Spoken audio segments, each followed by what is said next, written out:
Welcome back to Ray's Talk Show. This is your host, Ray Collazo. Thank you so much for joining us. You can catch Ray's Talk Show anywhere. You can download a podcast at iTunes, Stitcher, Spotify, anywhere. Again, you can download a podcast, Ray's Talk Show, Ray's Podcast, and check out all of our content at rayspodcast.com. That's RAYS podcast.com. And that's where you can find us primarily on social media, particularly on Twitter. Thank you again for joining us and to discuss the Trump schizophrenia of this week and the other political headlines impacting our community. My compadre, Elbert Garcia. LB, we're back. Always a pleasure to be with you, Ray. Always a pleasure. What's up, man? Well, you know, as they like to say, nothing going on but the rent here. A lot happening here, and we want to get to the headlines. Again, starting with the Trump fliction. So the Trump schizophrenia for the week. So for folks that didn't see, have not been keeping up for the last day or two. So we're going to talk about the Trump schizophrenia. We have to give people an update on the cabinet of deplorables, which while Trump's making a lot of noise and causing a lot of nonsense, his little minions in the background are causing lots of mischief. We have to keep people, which primarily is just targeted at destroying people of color. A Dominican actually was able to close the deal over the weekend. We have to talk about that successful save by our friend Mr. Perez and some of the initial messaging that's come out from the DNC this week. And do want to give people an update. One of the most interesting things that's happening in Latino political headline happening this year in Southern California, and let people know there's lots of good leadership emerging that we have to keep in touch with. But LB, let's start again with Trump. So over the last few days, he had last night, when we're taping this last night, his first public, it wasn't the State of the Union, but it was basically his first formal address to Congress in the congressional chambers. And that was preceded by sort of a very sort of random announcement that he sort of his administration hinted at the fact that they may be interested in cutting a comprehensive immigration reform deal. That was basically recanted earlier today. But in the meantime, it caused a lot of confusion, a lot of, in some quarters, a little excitement, particularly in the mainstream corporate media. But it was interesting, LB, because while over several hours yesterday in the evening, the corporate news cable media was speculating about comprehensive immigration reform, fawning over the fact he could read from a teleprompter and acknowledge a widow of a veteran hero. We were focused on what's really happening here, and not a damn thing has changed. Yeah.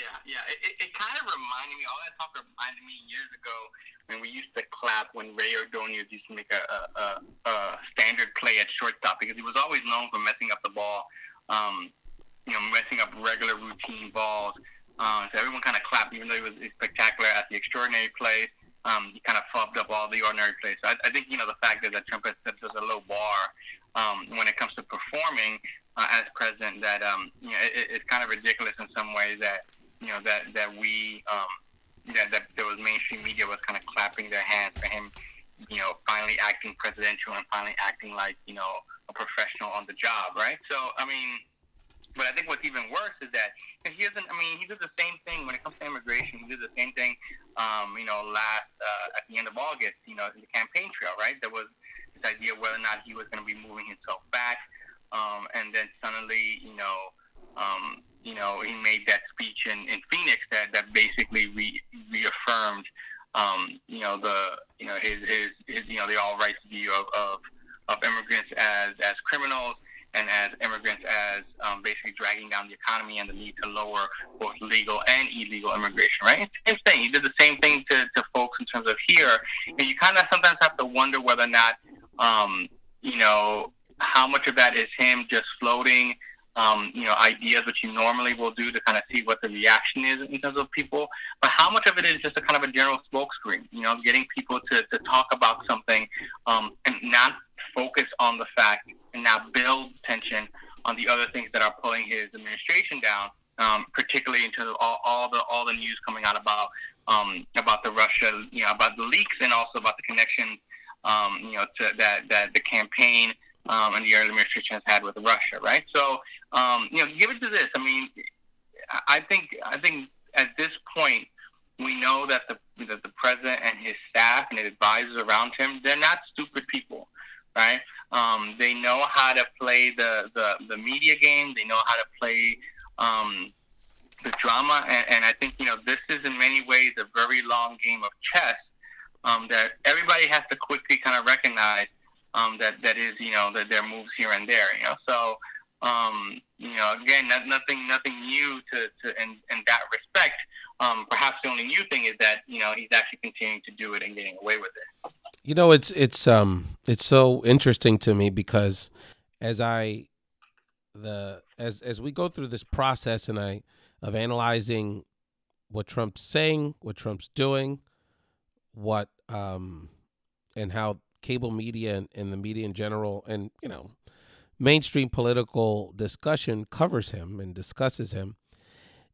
I just would have never thought I was looking at this through such a different lens than these folks. And maybe I'm not, and they're just sort of compromised in how they have to cover it, sort of built, they have to play into the roller coaster of the coverage. But I don't think I'm so off base. I mean, first of all, he was an hour late. I mean, I would only imagine if what would have been said on social media, Barack Obama was over an hour late for a speech in front of Congress. But beyond that, he literally spent, I timed it. I was taking copious notes, Elby. He literally spent the first 15 minutes of, after he acknowledged it was Black History Month for a line, and giving a shout out to his wifey. He literally spent the first 15 minutes bashing immigrants and setting this stage and pushing this narrative. 15 minutes is a pretty significant amount of time. And again, to the untrained eye, to the untrained ear, basically creating this narrative to white America, that, the problem with our country are Latinos. I mean, when your average person who doesn't understand, our culture, our community, our history in our country, that's maybe from the Midwest, sees a Latino walking down the street, especially if they're a blue collar worker, they have no idea if that person is documented or not. They just know that person looks different from them and maybe speaks Spanish or maybe speaks English with an accent. And so, this and as you and I know, and many others understand that, immigrants, regardless of citizenship status to this country, are a much more peaceful part of our community than the rest of us. So, I just, I don't think anyone on mainstream media mentioned that at all over the last 24 hours. They literally spent the next spent the first 15 minutes bashing a significant part of our community. The other part of this, which again has not gotten a lot of mainstream attention, is that he announced among his many platitudes that he was going to form a department at the Department of Homeland Security called VOICE, Victims of Immigration Crime Engagement, which is basically going to be a hotline or some sort of entity that's going to track crimes committed by undocumented immigrants. And so, this again speaks to the hysteria, to the focus of us being the boogeyman. He had victims, the families of victims of violence to the hands of undocumented criminals in the audience, including a few African Americans, which I thought was particularly, purposeful in his divisiveness. And, this just, as some astute bloggers pointed out today, this was one of Hitler's plays, to create a similar directory to document publicly the crimes and misdemeanors of the Jewish community in Germany at the time. So LB, this kind of viewing things in much different terms seems to be an ongoing theme, and that's why it's so important that we track and tell people the real deal, what's going on out here. Well, I think first of all, the first people who need to call that hotline are probably the folks at Standing Rock and our indigenous brothers and sisters, and maybe complain about several hundred years of undocumented folks. Much respect. By the way, much respect to all of Christina Hollenbeck. We got a lot of people still up there, dog. And the ladies of Morado Lens. A lot of people, native people from Latin America went to Standing Rock. I mean, that movement has been underappreciated for sure. Well, and definitely, I think think they need to flip the script instead of telling that way, because those are the first folks who need to kind of complain about that. Like, I mean, he certainly, whether you're talking about in terms of playing up the executive order with the HBCUs, or kind of, again, trying to promote this idea of really kind of playing on, again, I think, kind of this idea of the tension and who gets to be safe today, right? And I think this is the thing, and I think it's playing both. I think the fact is that because he is not afraid to use the enforcement, the domestic enforcement mechanisms that he has in control, right? And so that's mostly border, right? Border agents and ICE, right? Because he's because obviously to use the military, although he's commander in chief, he's not really at his disposal, right? Because you have other military leaders who in some ways are there to kind of are there to protect them, right? But no one, there's no similar structure when it comes to ICE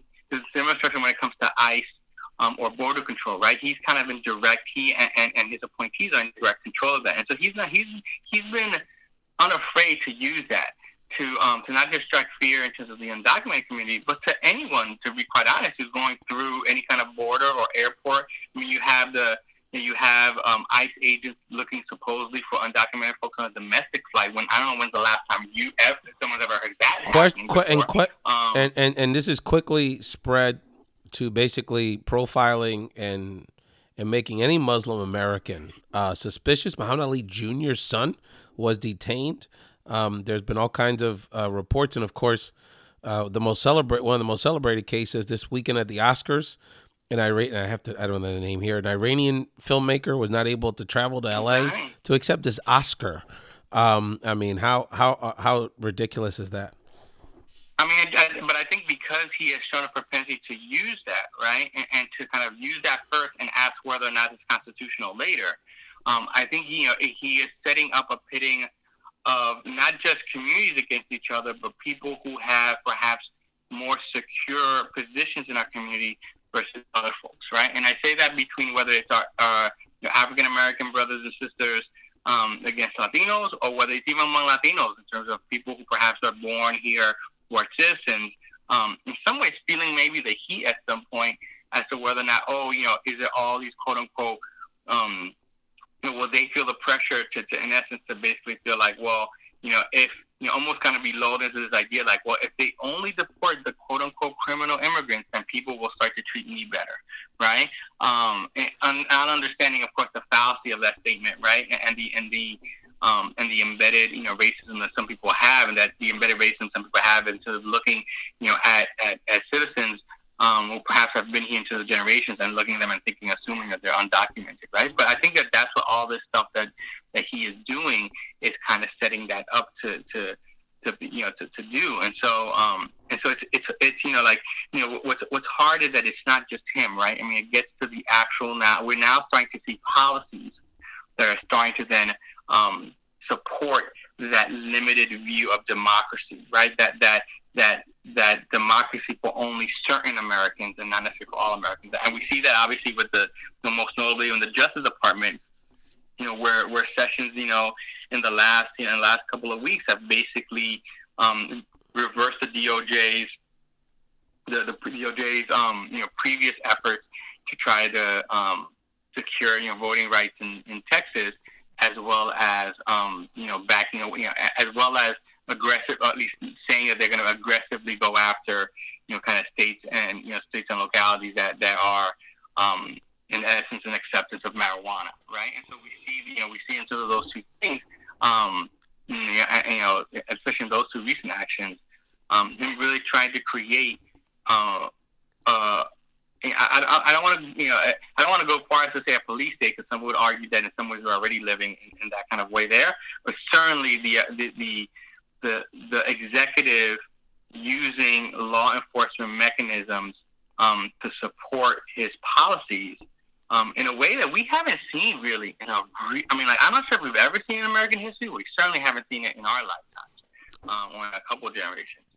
And it's only been a month. So who knows what else is in store, unfortunately. And you're listening to Elbert Garcia and Ray Collazo and Ray's Talk. So, Elbert, let people know where they can find you on social media. And before we start talking about, as you alluded to, some of the real policies that are actually taking place beyond the rhetoric that we have to pay attention to, including coming primarily from Trump's cabinet of deplorables. And there's one in particular I wanted to discuss. But let people know where they can find you on social media, LB. Yeah, you can find me on social media at Elbert Garcia FL. At Elbert Garcia FL. You can find that in both on Facebook and on social media.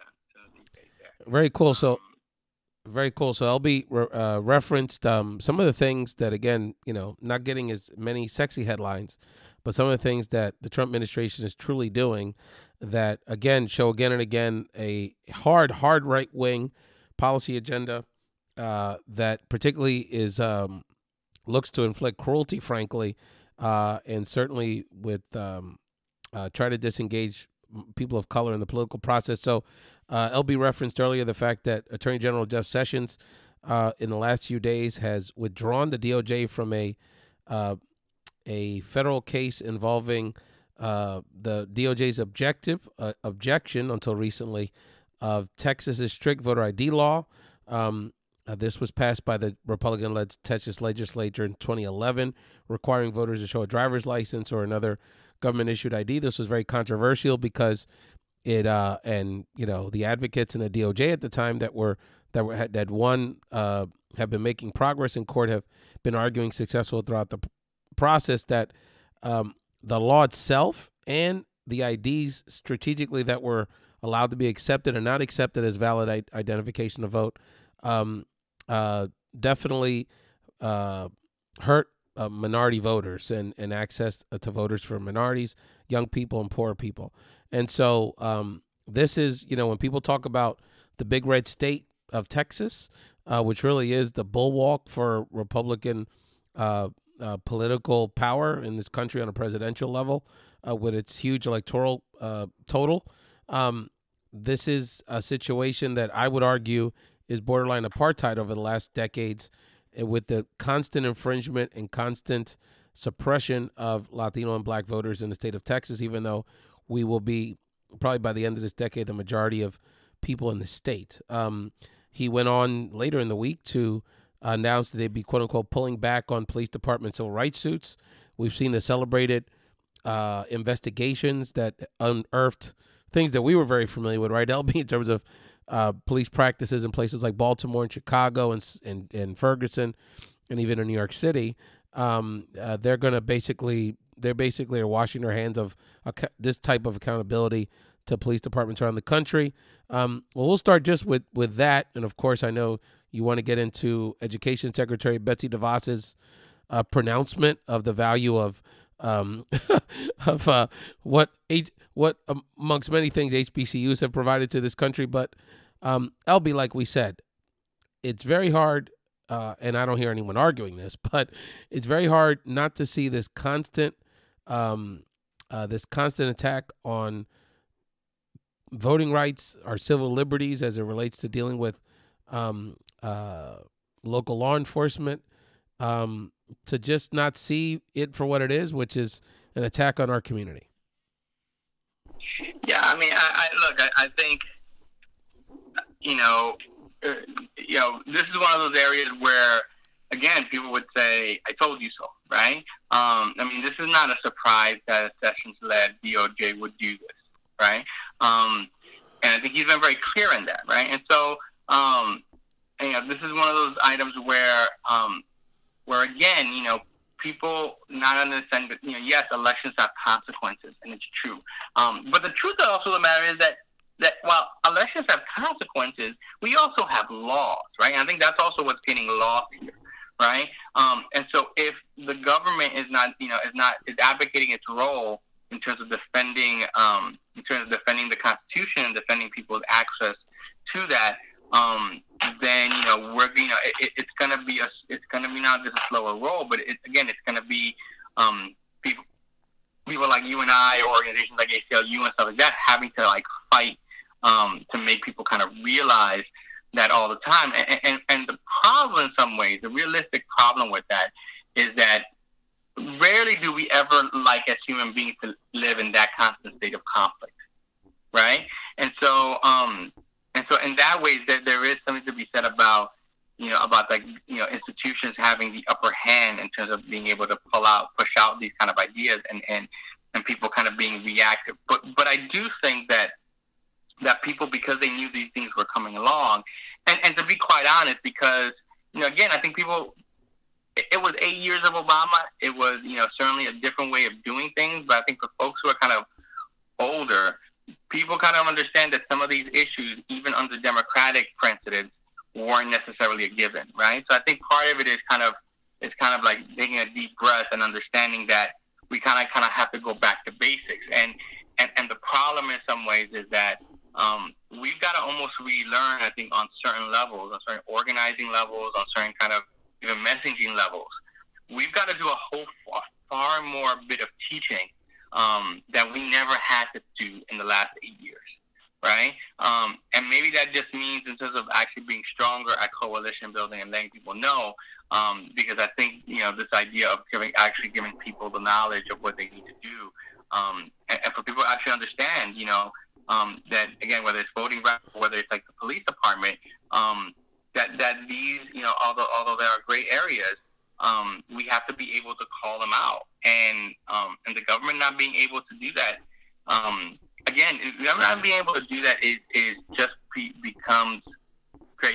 greater distrust in terms of the ability of the government to do its job. But the problem that I think that's different than now than perhaps it was during the Bush administration or any other Republican administration is that Steve Bannon, when he spoke at CPAC a couple of weeks ago, made it very clear that his aim at naming all these or suggesting the names to all these cabinet secretaries was to dismantle in any way and kind of poison the well of government, right? Like to poison the well of these agencies, right? He was very clear that was that everything that we kind of seen, like how are you nominating people, like how are you nominating for the EPA somebody who wants to dismantle the EPA, like that was something that was on purpose. It wasn't just coincidence, right? No. And so the real problem is that the inability of the government to function really serves the bigger need of Steve Bannon, some of those advisors who not only want to create smaller government, but really want to kind of destroy people's faith that government can be an actual partner in improving people's lives. That's right. And and I go again and again and again with this statement that, this is not a game, people. And, this isn't, people thought this was kind of funny, and this president made a lot of, was entertainment, said wild things. There's real life consequences to this.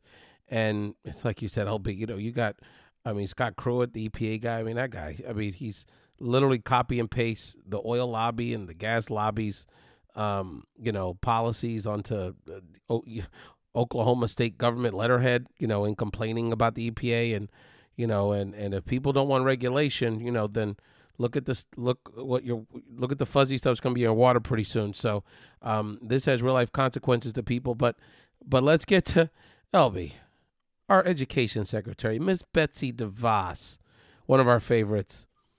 Earlier this week, equated the creation of historically black colleges and universities as a great example of the power of school choice. Of course, any third grader that went through a couple Black History Months in elementary school would understand that historically black colleges and universities was created because blacks were denied entry into mainstream university college system in the 19th century and until, in many parts of the country for several decades from there.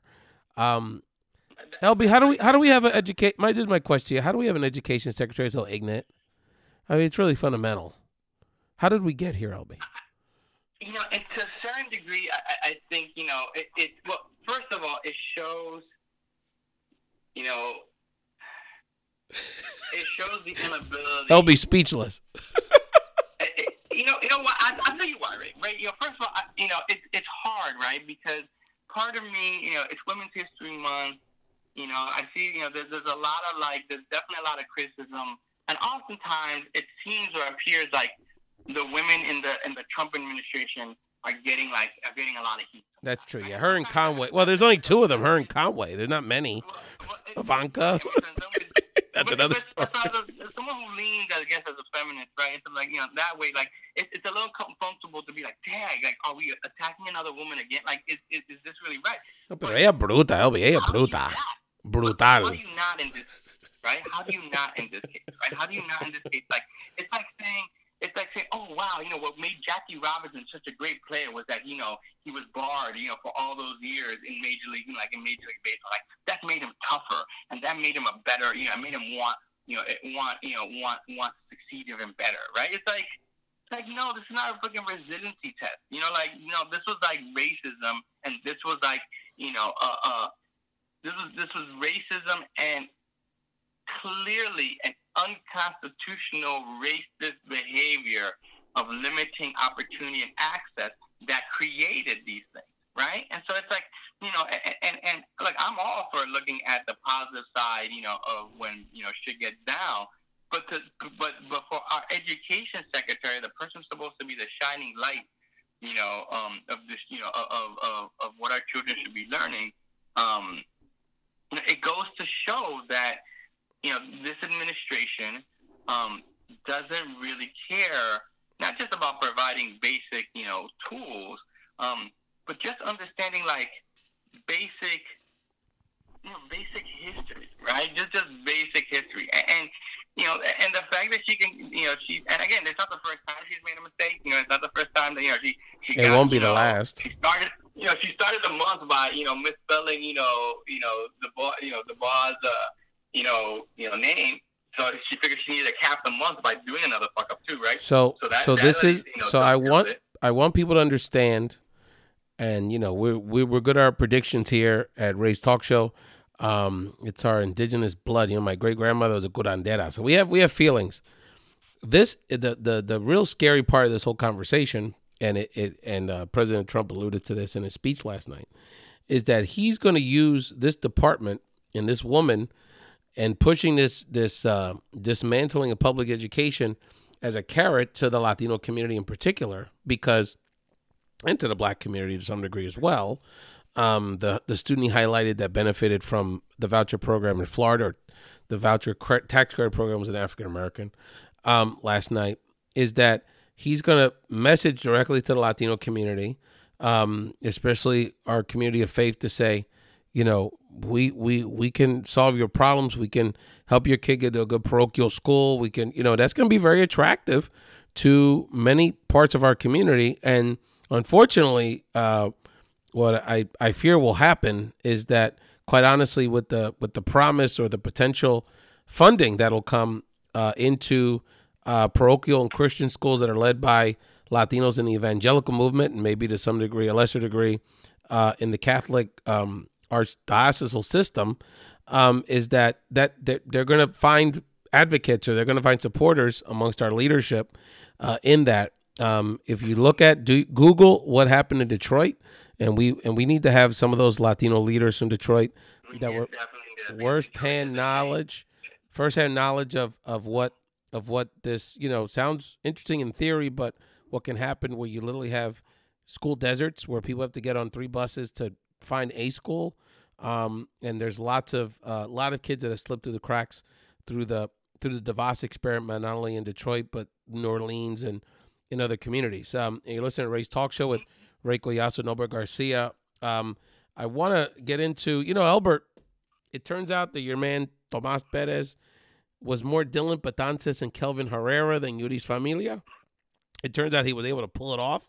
So over the weekend, if people didn't see, we now have a Latino, and not only first Latino, but first Dominican American to lead the Democratic National Committee. Very exciting. It was a raucous weekend in hot Atlanta over the weekend, and to show that unifying message, and to appease the Sanders wing of the Democratic Party. His first act as chairman was to appoint Congressman Keith Ellison, the person that finished second in the balloting, and one of our great progressive champions and a good guy, to be his co-chair. This isn't even really a formal position in the Democratic hierarchy. So, but it really showed, and they did the the media circuit this week in a very unifying message. So I know, LB, that it was good to see that togetherness. I know a particular point of pride for our Dominican Americans that for Tomas Perez to be there. The question is, LB, what does this mean? What does this mean to have the image and the message of these two men going around, being the new face of the Democratic Party structure for the next few years? Ray, I don't. This is such a new conversation, right? Because for the most part, DNC chair, with the exception of like Dean and someone, like, who really knows like the DNC chair? Like, really, like, I think the thing is that like this position has been elevated, right, to almost as important as the candidates themselves. And obviously, in the absence of having a candidate, a presidential candidate, and a bench to kind of look at least immediately now, obviously the DNC chair race becomes something, right? And don't get me wrong, I am elated that we've got a Dominicano at the head of the chair. I think he's got a tough job ahead of him. So like it would be our luck that the Dominicano would get it right when you have one of the hardest jobs to do, right? So that's when you bring in a Dominican, right? That's really when you bring a Dominican, right? But when you need a 200-mile cab ride, those kind of Superman missions, And the thing is that if he does his job right, then we should be hearing very little from him, right? Because really, at the end of the day, that chair, that job, is to raise money and to organize the party, right? And to bring an elected official, who has a really lot of great qualities, like Representative Ellison, shows that he's smart, right? That he understands the politics, right? That he's no fool, right? He understands the larger, bigger picture, right? He wasn't going to have his ego, into that kind of way there, right? So I think that, to me, was the first sign that he knows that we're not playing here. That he can't afford to alienate people. He can't afford these positions to know whether or not how much of this, how much weight each of these things go. But him, again, doing the media rounds with Ellison was a smart move, right? And not all Bernie people are going to buy it.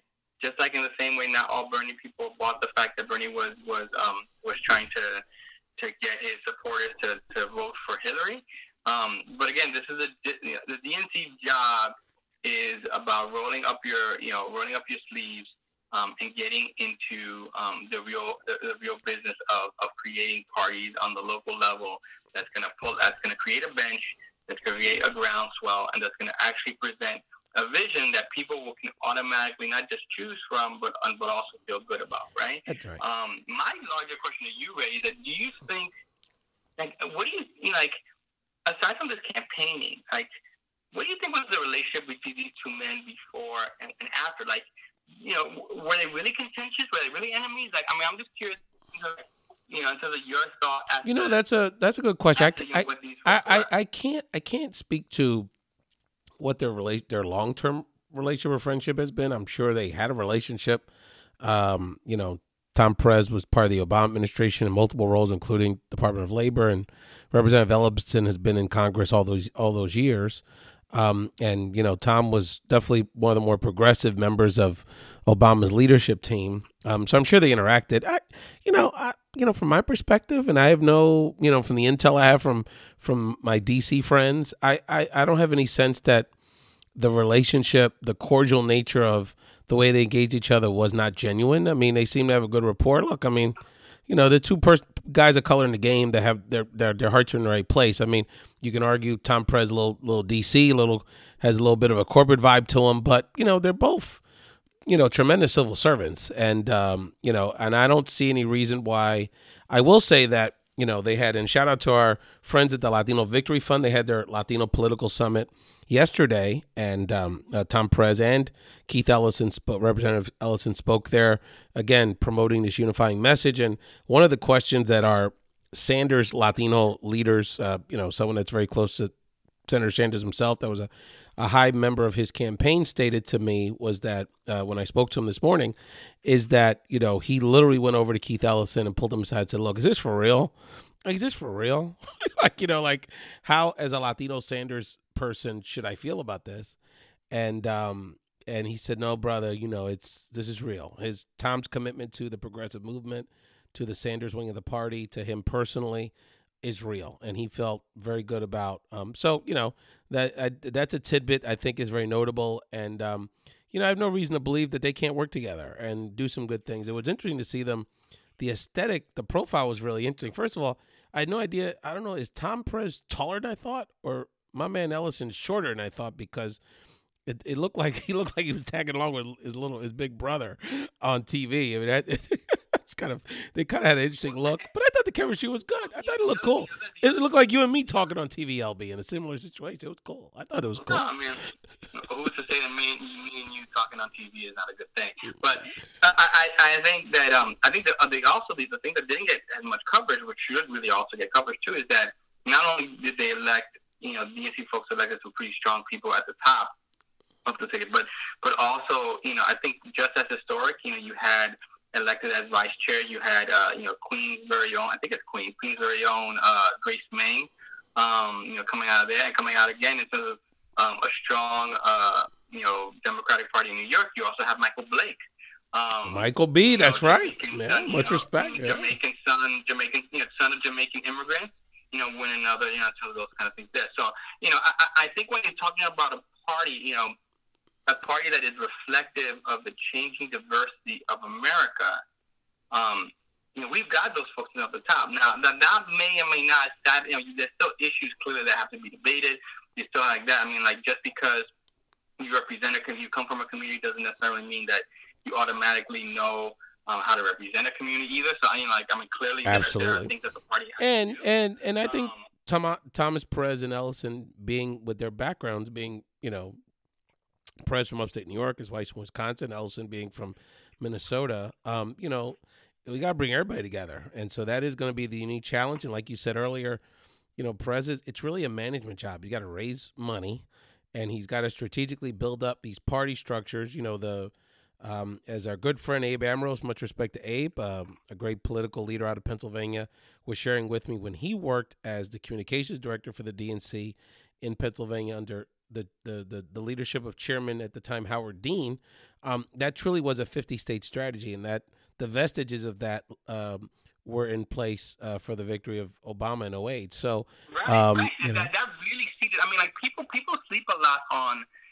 People sleep on the fact that, you know, sometimes mainstream folks remember Howard Dean for that, you know, the Scream in 2004 and stuff like that. But his 50-state strategy set up not just Obama's victory, but put them in a position so that they could take advantage of the Republican missteps in 2006 to grab the House. Because anyone who remembers 2006 knows that everybody started that year not even thinking that the Democrats had a shot to actually grab the House, right? And again, this is coming back from, you know, Kerry's defeat in 2004.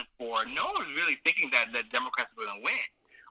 But again, I think Dean's organizing, and again, not just Dean's organized, but clearly people on the ground, right? And people clearly who were animated there, put, you know, half of politics, as well as half of life, right, is about being at the right place at the right time and being able to seize the opportunity when it gets presented. You got to show up. And you can't seize the opportunity. Hillary still hasn't gone to Wisconsin. Todavía. I mean, she still hasn't gone there. I mean, how ironic. I would have moved there. Are you kidding? I know. It's a no, and you're absolutely right. And so much respect to Thomas Perez, Representative Ellison. Got work to do, and we look forward to engaging them here on Ray's Talk Show. Again, you're listening to Ray's. Hey, maybe we can get Tomas, or please, Mr. Trump, call me Tom. Maybe we can get him on the show. Oh, absolutely. Oh, absolutely. I may be seeing him this weekend, and we'll at the end of the show we'll throw out, you know, kind of a Where's Ray segment, you know, so let people know how we're going to be rolling. I might see him this weekend. No, we could definitely get Tom on the show. I don't think there's any question about that. And there's a lot of good conversations you'll be catching at Ray's Talk Show. And again, you can catch us anywhere. You can download a podcast, Ray's podcast, Ray's Latino Talk podcast, and check out all of our content. at rayspodcast.com. That's RAYS podcast.com, and Ray's Podcast on social media. I did want to, as we start wrapping up the show, I did want to let people know that, there's besides the Perez Ellison coalition at the top of the ticket, there's some interesting things happening in our states, and we want to make sure we keep it local here at Ray's Talk Show. And I know LB's been keeping us up what's happening in South Florida and in Florida politics, but we have to talk more about what's happening out west. So for people that don't realize, one of the most storied members of the Congressional Hispanic Caucus and literally a leader in the Democratic Congressional Caucus, Xavier Becerra, stepped down from his seat as a congressman out of Southern California to become the Attorney General of California. A great move. We anticipate that leading to bigger and better things. Not only a platform to combat to resist the Trump presidency on the state level from a legal strategic perspective, but also setting the stage for him potentially running for governor or senator in the near future. So much respect to Xavier Becerra, one of our great champions. But that's opened up now a seat, pretty safe Democratic seat, but open seat nevertheless. And what's taken place, LB, is a beautiful thing. You talk about democracy in action. So this seat, which is nestled between working class, primarily Latino working class neighborhoods in the LA area and in downtown LA, Congressional District 34 to California, doesn't have one, not two, not three, not four, not five, not six, 23 candidates on the ballot. The special primary election is April 4th, LB. The top two, it's a jumbled primary. So regardless of party, the top two that come out of the primary will meet in the special general election in June 6th. And the reason I bring this up is that it's a great opportunity, even though Jimmy Gomez, the assemblyman in the district, is considered the favorite by most and has gotten, many big labor endorsements and the endorsements of people like Gil Cedillo and other prominent leaders. So he's definitely the strong favorite. But you've got probably 7 to 10 top-notch rising Latino political leaders in our country on this ballot. People like Wendy Carrillo, who's got national acclaim for her activism as a dreamer, and more recently in the No Dapple movement. Arturo Carmona, who had a very prominent role in the Sanders presidential race. Alejandro Campoverde, who worked at the White House Communications Department under President Obama. A very charismatic young Latina leader. So, LB, the reason I bring this up is that, and we'll have California leaders on the show in the coming weeks to talk about the race and the sort of inside knowledge of the election. But I think the bigger message I wanted to share with people today is even only one will win, whether it's Jimmy or Wendy or Arturo or Alejandro or whomever. But the reality is they're all winners because this gives them a platform to share their vision of leadership. And I can imagine, as someone that's run for a state legislative seat in the past, running for Congress on this level is going to be an invaluable experience for these leaders. So, LB, this is an opportunity for our folks to think big and potentially think about how they can stretch out of their comfort zone to do things like run for Congress and put yourself out there for larger types of leadership. Well, I think it's also, it's not just, it's not just the folks who are running for office, right? But it's also those folks behind the scenes, right? Those folks who are running the campaigns, who are running the voter, the voter engagement, who are doing kind of the informal surveys and the actual survey work, the people getting the consulting contracts, right? Or people who are not getting the consulting contracts, right? I mean, I think, I think the truth is that when there's any election, especially with so many folks, you have people who perhaps otherwise wouldn't learn that stuff. And politics is an on-the-job kind of learning kind of stuff, right? I mean, like, it's really an apprenticeship kind of vocation, right? And I think especially, what would be great to see is not only are so many Latinos or just folks who perhaps have not been engaged in the system also running, but also folks playing that role and playing the roles that we all need to play, right? Because, and that may mean just not only just like door knocking, but even like fundraising, right? And learning what it means to actually fundraise and put on a race, right? And being able to take that experience of running for office there and maybe saying, well, I learned so much here, maybe it makes it possible for me to run for a school board election, which might be smaller and might be much more possible, right? And allows you to create a network of people who are going to come out for you and do those kind of things. But it really, it really is about, again, elections are not are not the beginning of the process of civic engagement. It's midway to the end of a process, right? And so hopefully what that means, what it's indicative, is that people have been so excited about getting involved in sort of in democracy, or at least looking at democracy being a way to kind of do it, that they've been moved to kind of do it that way. And so I'd be real interested to see kind of what comes out of it, and more importantly, not just who wins, but in a couple of years, who else can say they got their start in this election, right? And hoping that people, elections can be bruising. Things can be said sometimes, that sometimes bitterness does that hopefully that's something that quickly subsides, and really is a really good training ground for people, so that then people then can say, okay, when 2018 comes, when the bigger stage of elections come in, and they know how to do it. And so, it would be great to see, someone who helped run an election in California, then maybe 2 years later is helping to do the polls in Iowa, or is coming, or is quickly coming, is moving to Florida so they can work on Andrew Gillum's, governor's race or something like that, right? I mean, that's what I think would be really cool, to be able to see that knowledge imparted, and moved in that way. Well, we wish the whole slate the best of luck. I know we have friends that are helping various candidates out in Southern California, and again, we'll have in the coming week. You get closer to the election date in April. We'll have I have friends. We have a lot of friends out there who are monitoring closely and are engaged in some of these particular candidates' races. So we wish them all the best of luck. They're all good leaders in our community, and this is going to lead to bigger and better things for all of them. And I'm glad you brought up Andrew Gillum. So an update on Andrew Gillum, our friend who's the mayor of Tallahassee, announced this morning with a very powerful video on Facebook that he is running for the governor of Florida. So we're so excited about his candidacy. And when I shared it on Facebook, I forgot how many people in my network have been touched by this guy. We're just really excited about his candidacy, and we'll be keeping it. Of course, LB will keep us apprised of Florida politics here, and I'm very confident we can get Andrew on the show, no doubt about it. Much respect to Raquel Simon Petley, one of our Latina leaders in North Florida that's worked real closely with Andrew. I'm sure she'll be helping out in the campaign, and besides Andrew, I want to get Raquel involved in the show as well. LB, before I give people a sense of my travel schedule, anything else you'd like to shout out or mention on this episode of Ray's Talk Show? No, I mean, I think one of the things that I think is we're that we'll be starting to see, ICE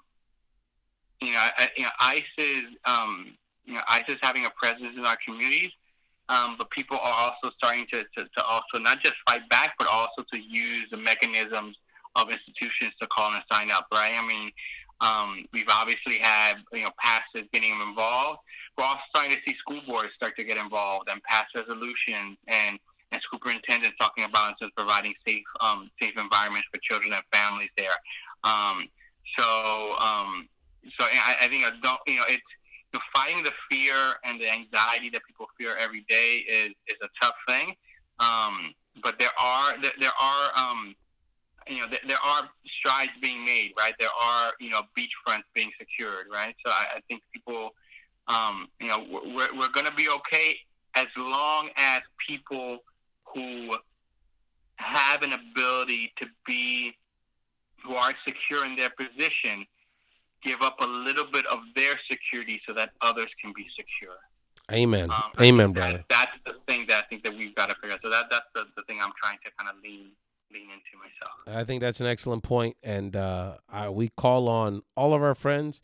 Maybe the immigrant experience or the more recent immigrant experience isn't your personal background, including someone like myself whose our lineage has been American citizens for literally 100 years in a few weeks. That anniversary is coming up. That's a whole other conversation. But you have to be very keenly. You have to understand that. I go back to my spirituality. Jesus Christ taught us that, we take care of the people that are looked down upon the most. I mean, he used to hang out with who people would perceive today as prostitutes, drug addicts, and gangbangers. I mean, that's who that's where his friends were, and a single mother. And so, this is, we have to take care of the most vulnerable in our community. And look, and for folks that don't believe me and LB, this is a reality.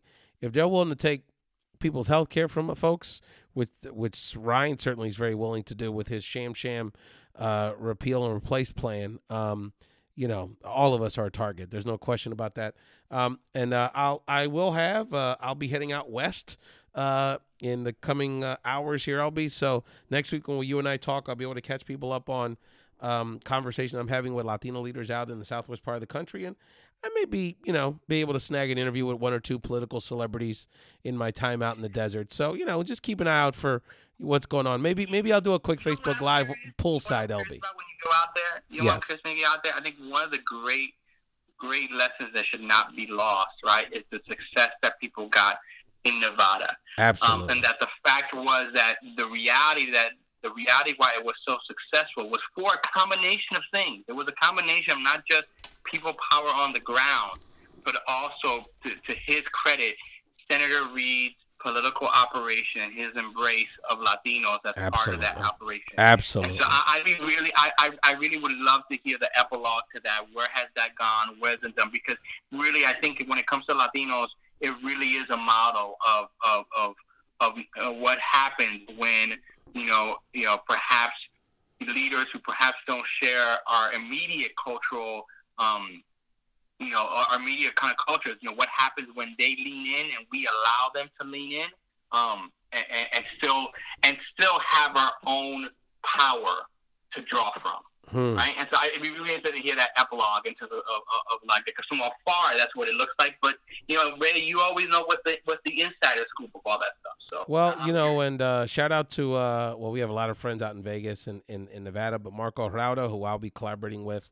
We're going to be working together, leading a roundtable in Las Vegas on Friday to discuss economic issues and the impact of the potential budget, which is really for people that are kind of thinking ahead. Next month, is really going to be where, they're going to have to show their cards a little bit here. There's a lot of talk right now, a lot of smoke, a lot of mirrors, but at some point, the Republicans, really in Congress, when it comes to the debt ceiling and budget reconciliation, are going to have to show us how they're going to pay for all this and what are they proposing as it relates to the budget and, the potential loss of domestic services. I mean, there's a lot that could be on the line here, but you're absolutely right. The Nevada Latino community is one of the most politically organized and on the move communities, and Senator Reid's legacy, one of his great legacies will be how he empowered this generation of Americans, many of which are Latino, including our first Latina ever in the U.S. Senate, Catherine Cortez Masto, who's been coming out guns blazing.